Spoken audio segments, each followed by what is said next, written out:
Rain pounded relentlessly against the windshield, turning Portland streets into shimmering waterways under the dim glow of streetlights. David Harper's hands gripped the leather steering wheel of his glossy black BMW, his knuckles whitening under the strain. The headlights cut through the swirling mist, illuminating the rain-drenched chaos ahead.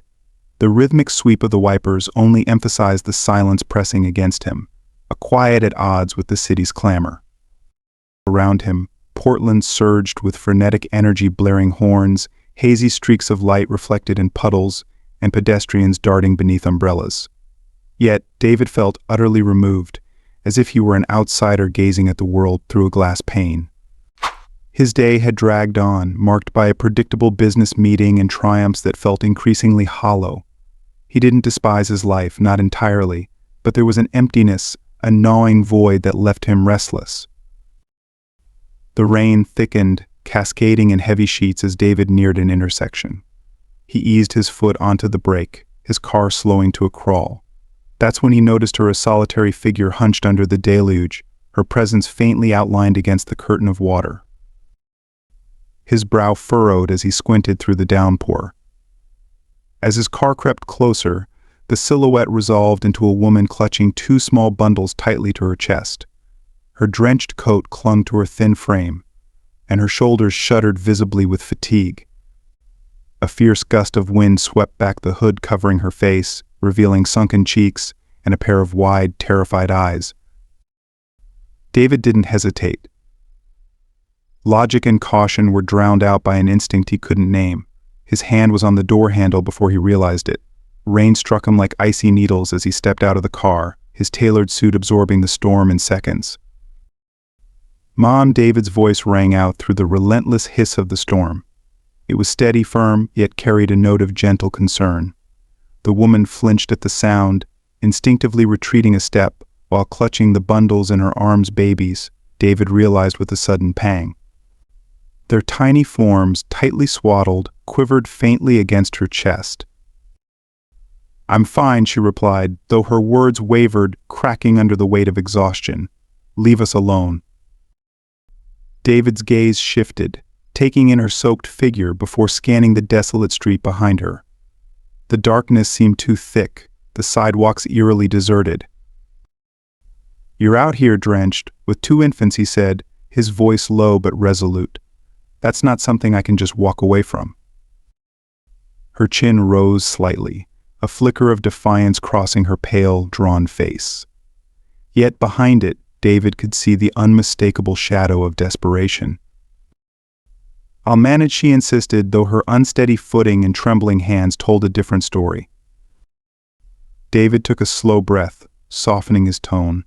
"Look, I'm not here to hurt you. I only want to help. My car's right over there.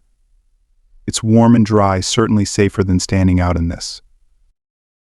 Her hesitation was palpable, her teeth pressed into her lower lip as her eyes dropped to the baby she held so protectively. The storm battered against them, cold and unforgiving, as she wrestled with the decision. I can't trust," she murmured, her voice barely audible. "I understand," David interjected gently, sensing the weight of her mistrust. "But this storm won't let up, and your little ones need warmth. Just let me help, nothing more." Her dark eyes, filled with exhaustion and weariness, met his for a long, charged moment. The defiance in her stance faltered, her shoulders sagging with resignation. Just for tonight," she said finally, her voice trembling but soft. "For them." David gave a small nod, stepping to the side as he opened the car door.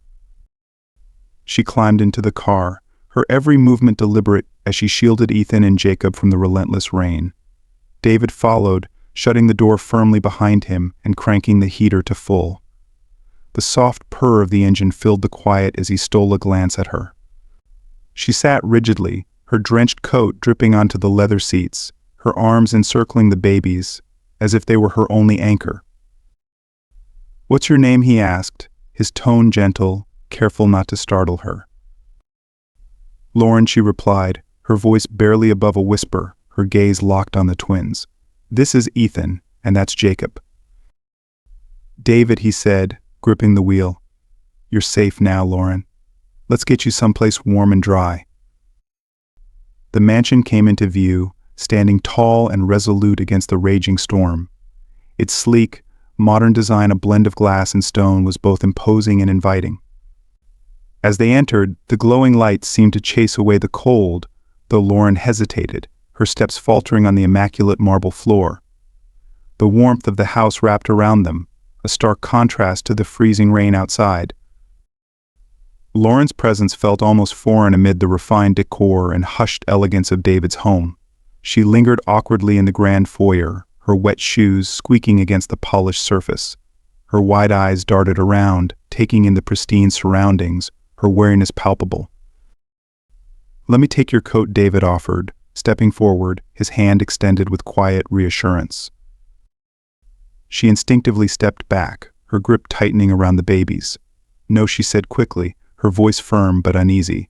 "I'll keep them with me." David raised his hands, his expression neutral, though a flicker of understanding crossed his face. "All right," he said, his tone measured. "Nathan will bring some towels. Just wait here." Almost on cue, Nathan appeared, his sharp features accentuated by his calm, observant demeanor. His gaze swept over Lauren, pausing briefly on the twins. For a moment his brow furrowed, as though a distant memory stirred, something just out of reach. As though some distant, long-buried memory had stirred, Lauren noticed Nathan's sharp gaze fixed on her. Instinctively, she tightened her hold on Ethan and Jacob. Nathan's expression softened for a fleeting moment before he gave a brisk nod and disappeared down the hall to retrieve what she needed. Meanwhile, David, standing at the edge of the room, adjusted the thermostat, his focus partly on the controls and partly on Lauren. She trembled not merely from the cold, but from the undercurrent of fear that flickered in her eyes. Yet there she was, standing tall in her vulnerability, her resolve unbroken for the sake of her children. A paradox of strength and fragility, David mused silently. "Let's get you settled," he said, his voice softer now, more coaxing. Lauren didn't reply, but her hesitant steps followed his lead deeper into the house. Behind her, Nathan lingered in the dimly lit corridor, the weight of his curiosity almost tangible as he watched her retreating figure. By the time they reached the warmth of the living room, the rain had subsided, though a chill clung stubbornly to Lauren's soaked coat. She cradled Ethan and Jacob closer, as if their warmth could chase away her unease. David's mansion exuded a quiet hum, the vast walls and high ceilings bearing an air of elegance that felt impersonal, almost oppressive. Lauren perched on the very edge of the couch, her hands gripping the twins tightly, as though they were her only lifeline. From his post by the doorway, Nathan leaned against the frame, his arms crossed. His sharp, penetrating gaze followed Lauren's every move, not with distrust, but with an intensity that hinted at something deeper a search, perhaps for a thread of recognition. He remained silent, though the tension in his stance spoke volumes. David returned from the kitchen, a tray balanced carefully in his hands, steam curling upward from 2 mugs of tea. "Here," he said simply, setting the tray down on the coffee table. His eyes lingered on Lauren, watching as she hesitated, her exhaustion apparent. Finally, she reached for one of the mugs, her hands trembling slightly, though whether from fatigue or apprehension was unclear. "They must be hungry," David remarked, nodding toward the twins nestled against her. "Nathan, could you?" "I've got it," Nathan interrupted, pushing off the door frame with deliberate ease. He moved with quiet precision, vanishing into the hall before Lauren could voice any objection. Her wary gaze flickered toward David, her uncertainty as palpable as the warmth rising from the mug in her hands. "Don't mind him," David reassured her, sinking into the armchair across from her. "He's meticulous, maybe too much so, but his intentions are good." Lauren managed a faint nod, her fingers curling tightly around the warm ceramic. For a brief moment, the weight of her circumstances seemed to lessen, though the storm within her lingered just beneath the surface. "This is a lot," Lauren said softly, her voice barely audible. "I mean, for someone you don't know." David's gaze rested on her, his expression unreadable. "I don't usually bring strangers into my home, if that's what you're thinking. But you were out there, in the rain, with those kids. His tone was measured, almost detached, as he let the words linger. Let's just say I've seen enough in life to recognize when someone truly needs help. Lauren's lips parted, as if to offer a response, but the weight of his words, or perhaps the weight of her own circumstances, rendered her silent. Her eyes drifted downward to Ethan and Jacob, now asleep against her chest. Their tiny faces, peaceful and untouched by the turmoil surrounding them, softened her features.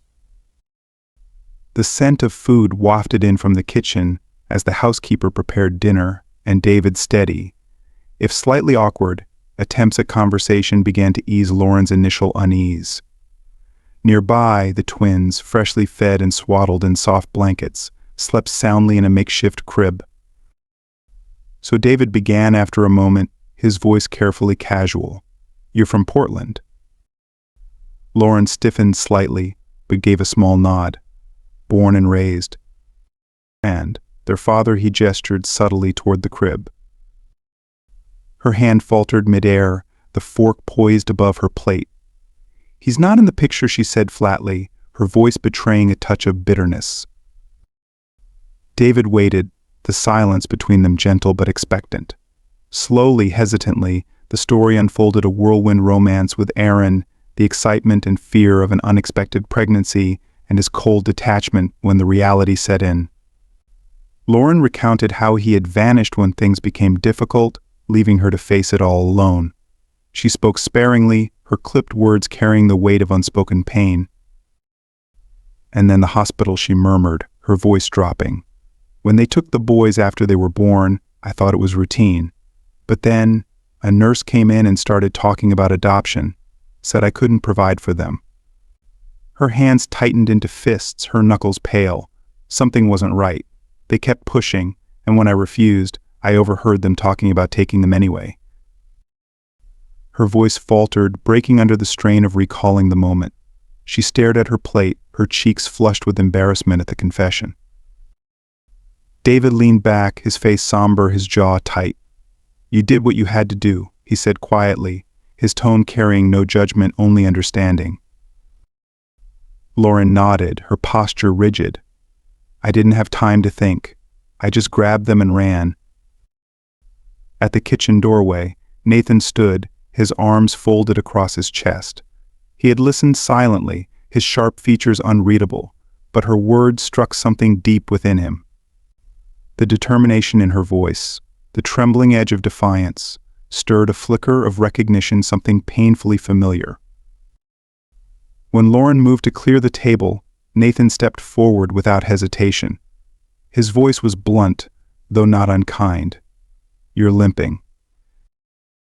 She paused, startled by his observation. "It's nothing," she replied, shaking her head. "I twisted my ankle when I was running. It'll heal." "Let me see." The statement was firm, leaving no room for argument.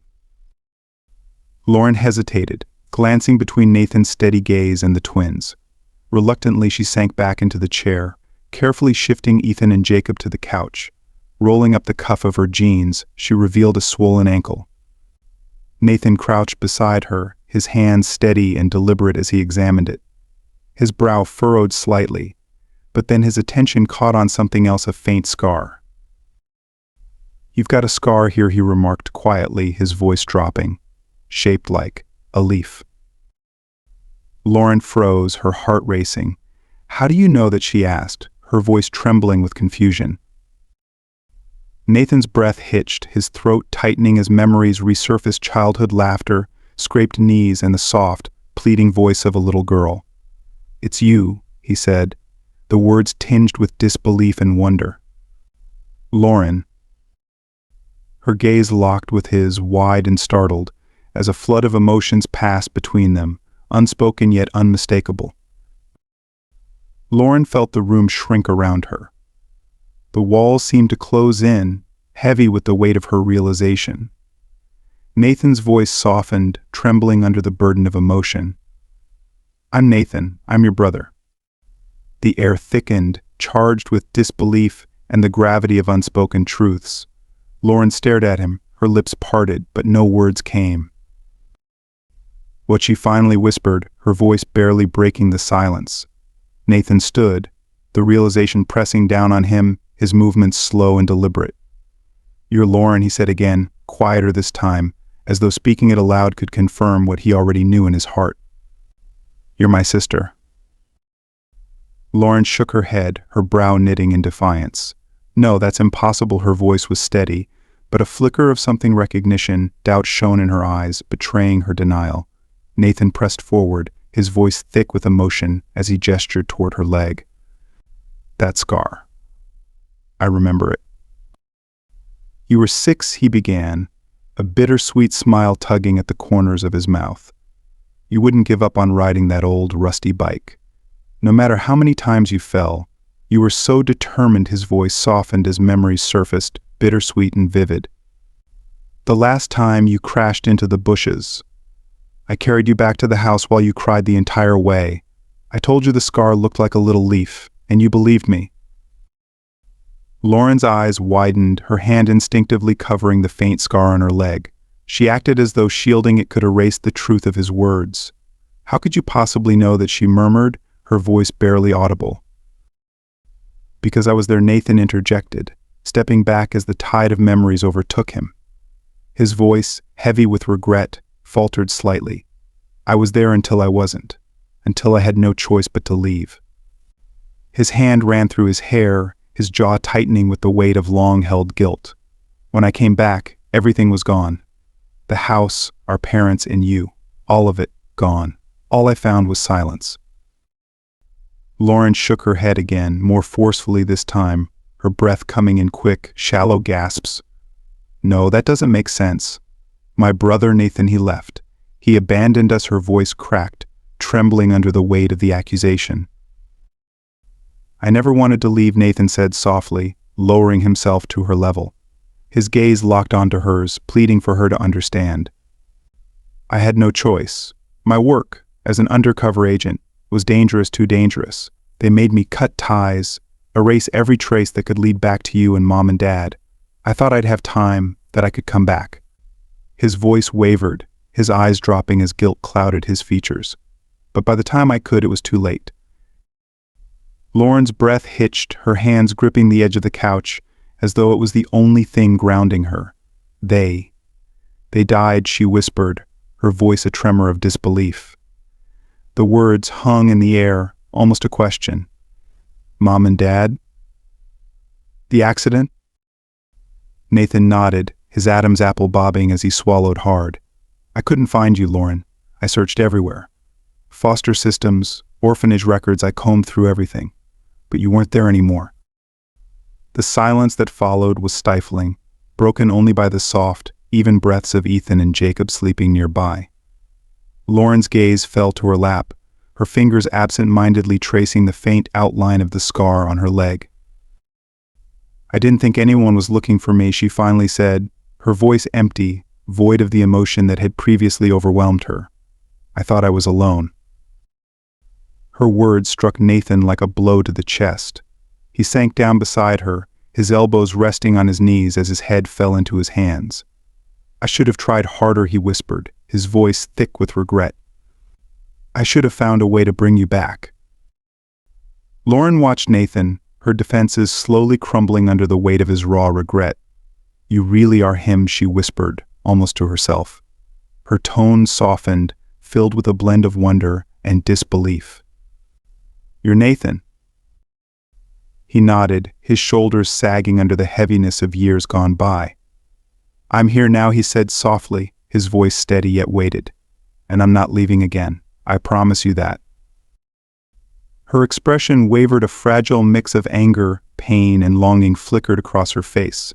Tears welled in her eyes, and when she finally spoke, her voice cracked. "Why didn't you come sooner?"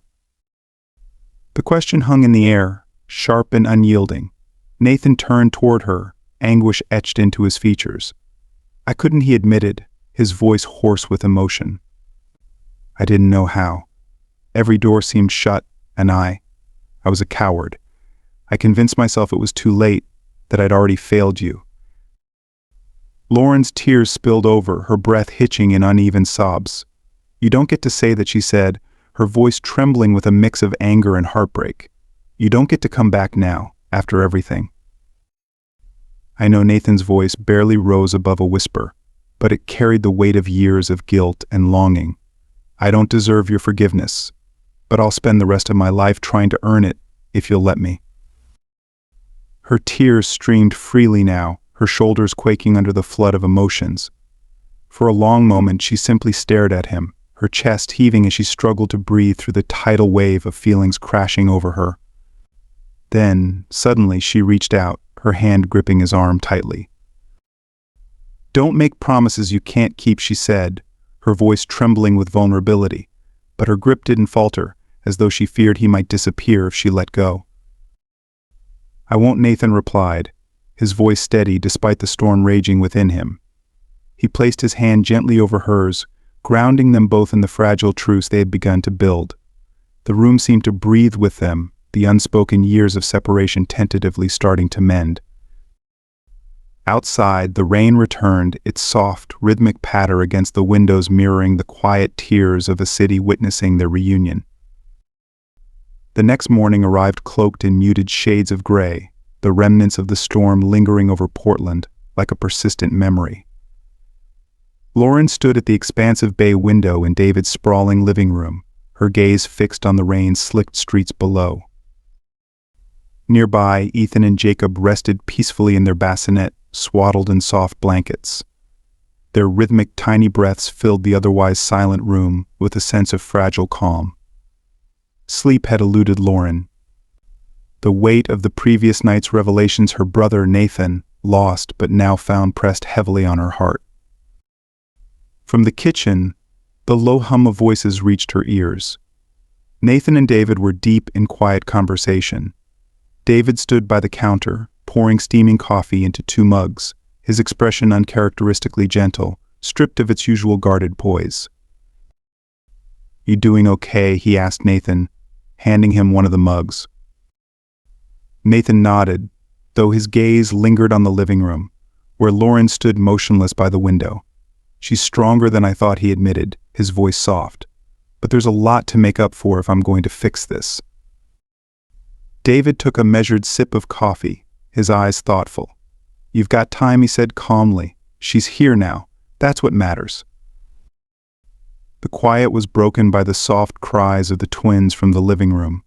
Without hesitation, Nathan made a move toward them, but David raised a steady hand. "I've got it," he said, setting his mug down before walking toward the bassinet. Lauren turned as David approached, her eyes meeting his briefly. His presence, calm and deliberate, carried a reassurance that steadied the tension in the room. Ethan's cries softened as David gently lifted him, his practiced hands cradling the infant with care. Lauren turned as David approached, watching as he gently scooped Ethan into his arms with a natural ease that caught her off guard. The infant quieted almost instantly, nestling contentedly against David's chest. "You're really good at that," Lauren remarked, her voice tinged with surprise. David offered a modest shrug, a faint smile tugging at his lips. "I've handled enough boardroom tantrums to know how to manage a crisis. This, not so different."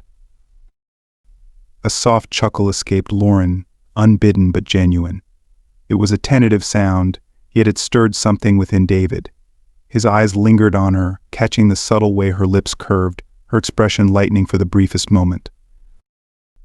"You should sit," David said, his tone carrying a quiet firmness. "You're still recovering." "I'm fine," Lauren replied, though the shadows beneath her eyes betrayed the truth of her exhaustion.